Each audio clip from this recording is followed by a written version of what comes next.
I used to get them a lot from cabs in Lebanon because they have all these conspiracy theories which are really interesting and they tell you really fun stories. I love fashion. I don't know. I mean, God bless him, Alexander McQueen. Art, architecture, and just living. I kind of absorb everything like a sponge and kind of formulate it into some kind of idea. And when the time comes, it just comes out naturally. Sometimes you can force fit it, but most of the time it comes out naturally. Usually outside the office, I think that's what everyone will probably say to you. I think it's a case of, if you took an analogy, it would be like the scientist or the physicist staring at the whiteboard scrawling formula. You can't see the problem, you just have to step back, and all of a sudden it's like a eureka moment. When you're in the problem too much, you have to be able to step out, and it normally manifests itself when you're walking down the street, buying CDs, or in the pub. The bathroom.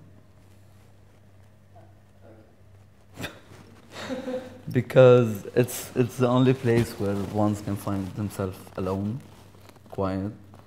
You can think without any.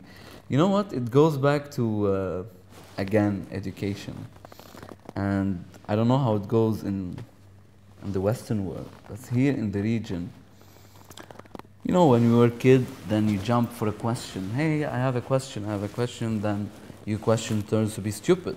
And then your friends goes like, a stupid question, you know? And this affects the individual when he grow up, you know? So if you take this small insight back to also your question of humor, people here takes work and everything very seriously, whereby, especially in the advertising business, it should be this balance between work and play, you know? And back to your first question about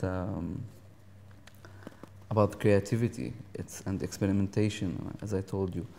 In the Western world, they balance science and art, and this is how they combine ideas. Here, no, they're more focused into, okay, I have this brief, or I have this campaign, and I'll do something and finish my job and leave. You know, at least from my experience, what I've seen here in the region. I'm not generalizing, because some of the people really, and some of the agencies, they have a work-play balance, you know, and I think this is very, very effective.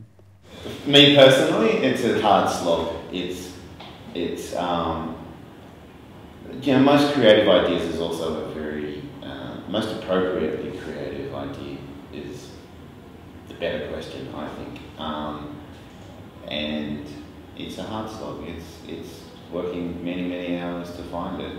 And you know, okay, this is going to be boring, but I'm going to say it. The best thing I ever heard about great ideas is not that they're big; it's that they're tiny little truths on a layout pad or a scribble pad that can go unnoticed, and it's almost like the truth shines out of them. And when you find that, you get to that.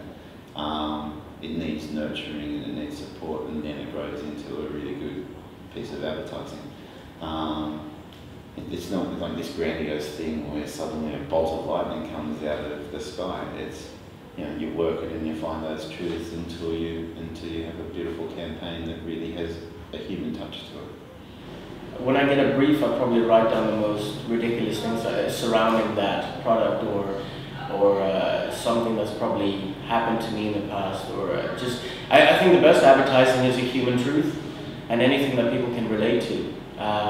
So a lot of the advertising that I try to create is from personal experiences, and something that makes me laugh or makes me angry or anything like that. So they can come from anywhere, at any time, any place, which makes this whole industry, which makes this whole creative thing that's in us, keeps us going.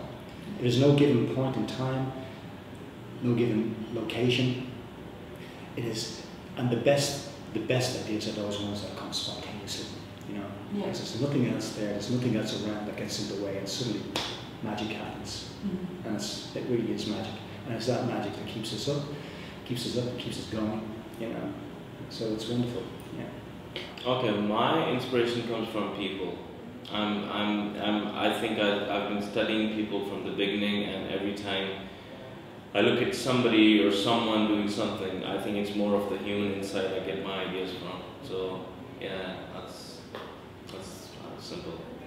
A lot of the ideas really come from, I guess, late nights when your brain is starting to sort of play tricks on you, and just from sort of, you know, working with a good bunch of people, really. Yeah.